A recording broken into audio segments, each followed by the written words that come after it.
Bismillahirrahmanirrahim. Wassalatu wassalamu ala Rasulillah. Amma ba'd. Assalamualaikum warahmatullahi wabarakatuh. Una, ako nalulugod dahil marami sa inyo hindi ko kilala.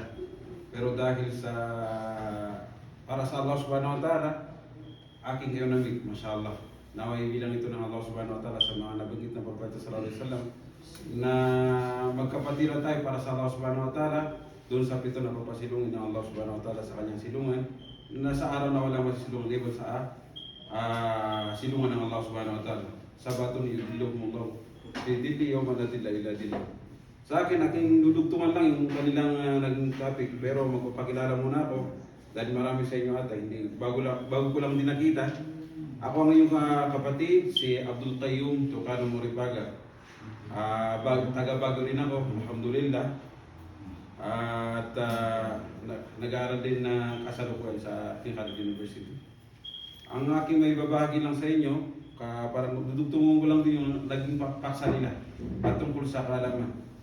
Sapagkat napakahalaga ng kaalaman sa bawat isa sa atin.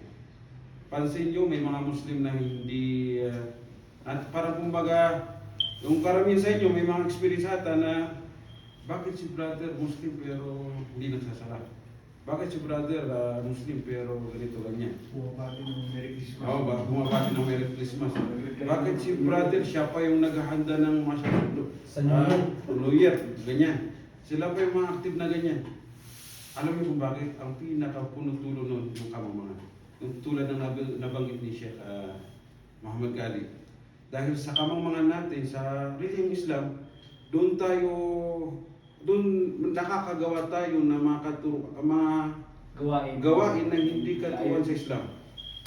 Kaya ang pinaka-root talaga ng problema is yung kamamahan. Kaya ang Islam ang pinaka-magandang relihiyon. Bakit? Pagka nag-Islam ka, ang pinaka-unang ituturo i-encourage sa'yo, obligado sa'yo ay magsaliksik ng kaalaman. Bakit? Upang maging maalam mo yung relihiyon na niyakap mo. Kasi yung niyakap mo lang yung Islam pero wala kang alam, ang resulta wala. Tulad ng mga kapatid natin na nangangailangan ng follow-up, na kinakailangan nila tayo. Nagabayan din sila na may mga kaalaman sa Islam. Kailangan nila tayo. Kaya wag natin sa kanila ipagkait. Tulad ng mga kapatid ninyo, mashallah, kahit nahihiya sila, pero mashallah, sinisigap pa rin nila. Kaya ang pinakapunto rito, tulad ng sabi ng Allah subhanahu wa ta'ala, kung bakit napakahalagang Islam. Sabi ng Allah subhanahu wa ta'ala, fa'alam annahu la ilaha illallah.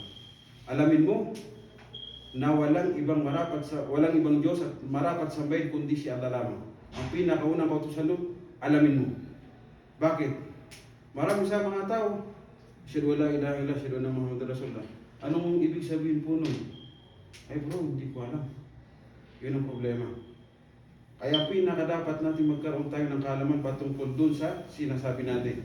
Ano niyakap natin? Ano pala yung binabanggit natin? Asyhadu an la ilaha illallah, upang makaiwas tayo sa mga shirk. Mga ginagawa natin, mga parang kumbaga, Chubena, mga ano-ano pa mga selebrasyon na hindi katulad ng Islam. Sabi ng Propeta sallallahu alaihi wasallam, talabul ilm faridatun ala kulli muslim. Ang pagsasaliksik ng kaalaman is yan ay obligado sa bawat Muslim, babae ka man o lalaki. Obligado sa iyo. Ibig sabihin, in short, ang pinaka-number 1 na utos sa atin, magkaroon tayo ng pagsisikap, alamin ang ating relihiyon. Upang mas maramdaman pa natin, malasap pa natin ang sarap at kagandahan ng Islam na itutulot niya sa atin. Kung bakit mabait ang nararamdaman natin dahil sa kamamahan natin. Ang alam natin, bawal yan. Napakarami namang bawal sa Islam. Pero hindi mo alam, napakaraming ang kabutihan at parang kumbaga halal sa Islam. Yung alam, nakafocus ka lang sa haram.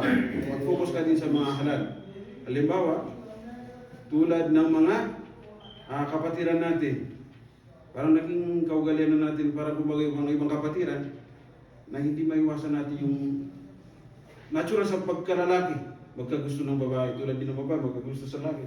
Nangyari dahil open na country tayo, yung JF at BF. Pero binigyan tayo ng paraan ng Islam. Ang kasalan, mashallah. Nandito Sheikh Ali at si Sheikh Musa. Ginagawa sila nagiging daan,